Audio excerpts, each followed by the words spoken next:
What if we could time travel? What if one day in the future, traveling through time becomes a reality? Many questions come to mind. Can we change history? Will we create Would it be morally acceptable to kill Hitler as a baby? The possibilities are endless. But what are the consequences of all of this? In today's video, we will look at some of the implications of time travel. If we could go back in time, would we have the right to alter events? Could we create alternate timelines or parallel universes by doing so? What sort of moral quandaries might we find ourselves in? Let's get started. Let's begin with one of the most famous paradoxes that arises when thinking about time travel, the grandfather paradox. This is the idea that if you were to go back in time and kill your grandfather before your parent was conceived, then you would never have been born, which means you would unexist to go back in time and kill your grandfather in the first place. So, who's right? You or your grandfather? This is obviously a false dichotomy. Something has to give. Either you or your grandfather are correct. But how can both of you be wrong? There must be a flaw in the logic somewhere. And indeed, there is. When looking at this from a common sense perspective, we assume that going back in time and killing your grandfather would create a closed loop.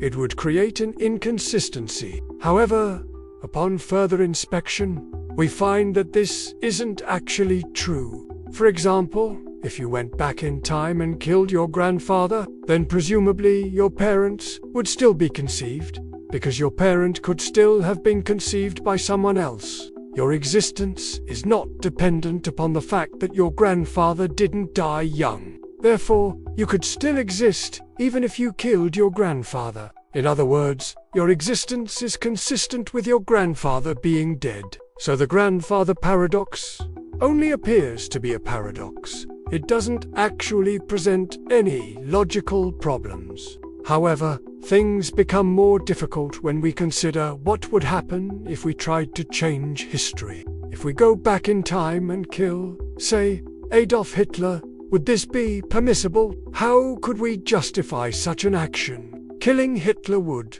of course, prevent World War II from happening, but it would also cause all sorts of other changes to the timeline. What would the world look like without World War II? We can't possibly know. However, one thing we can say for sure is that it would be a very different world. If we killed Hitler, then clearly Germany would develop differently. Nazi Germany was such a formative event for Germany that killing Hitler as a child would have massive repercussions for the country's future. But what about the rest of the world? Would the United States develop nuclear weapons if it wasn't for World War II? Would the Soviet Union ever have existed? Would we even have the same geopolitical structure today? Who's to say?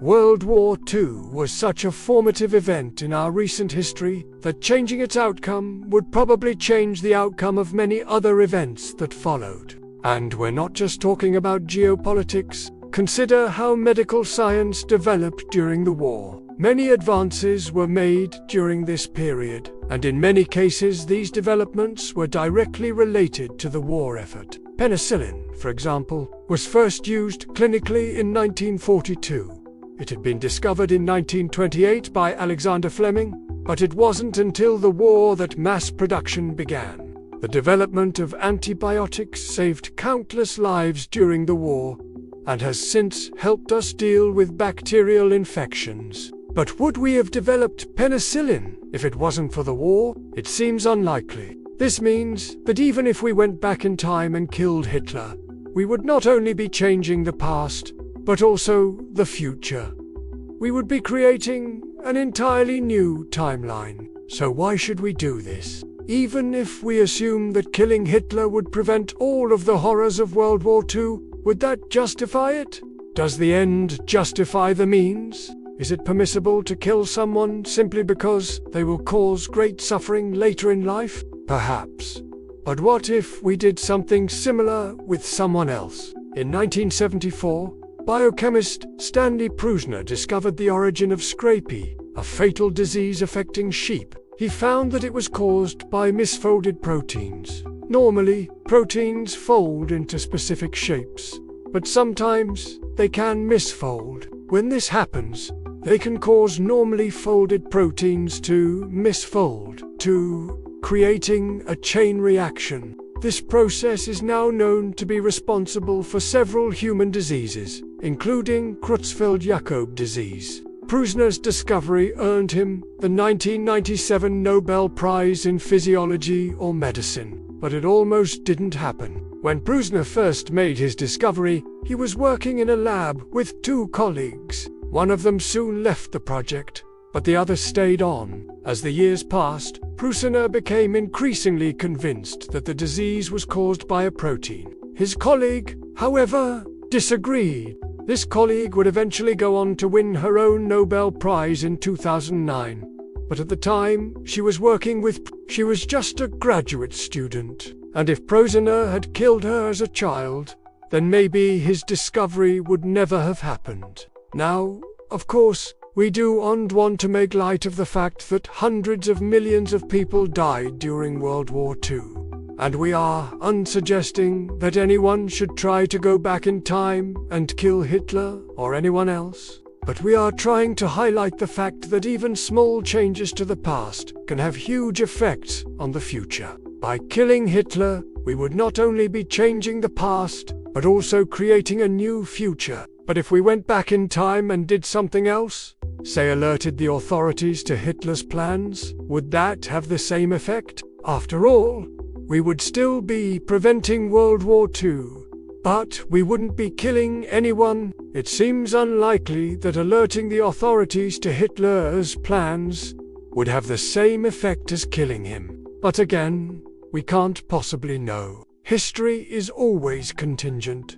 Small changes can have big effects. And even though we think we know how history would have unfolded differently under certain circumstances, we really don't. What we do know is that the butterfly effect plays a role in our everyday lives. Chaos theory tells us that small changes can indeed have big effects. And while we may not be able to predict exactly what those effects will be, we can say with some certainty that they will be significant. But let's suppose that we were able to create a new timeline by going back in time and doing something relatively small, like alerting the authorities to Hitler's plans. In this new timeline, World War II doesn't happen.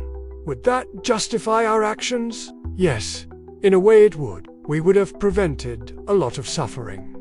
But this raises another ethical dilemma. By going back in time and preventing World War II, we would have caused all sorts of other changes to the timeline. The butterfly effect means that even small changes can have big effects.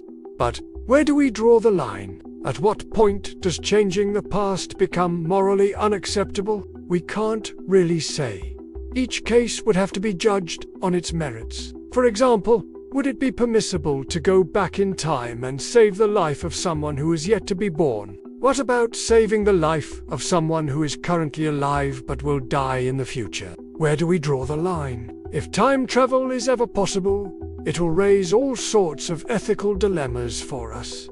One way to think about this is to consider what we would say if someone claimed to have traveled back in time and done something in the past. We would probably think they were crazy. But if time travel is ever possible, we would need to be careful not to judge others too harshly. After all, we might have done the very same thing ourselves. Time travel is a fascinating topic that raises all sorts of interesting questions. We hope we've done it justice in this video. What do you think? Is time travel possible? Should we go back in time and alter events? Let us know your thoughts in the comments below. If you enjoyed this video, please be sure to like it and share it with your friends. Thanks for watching. Please subscribe to my channel, and whilst you are doing that, please watch the playlist which should be showing on your screen now.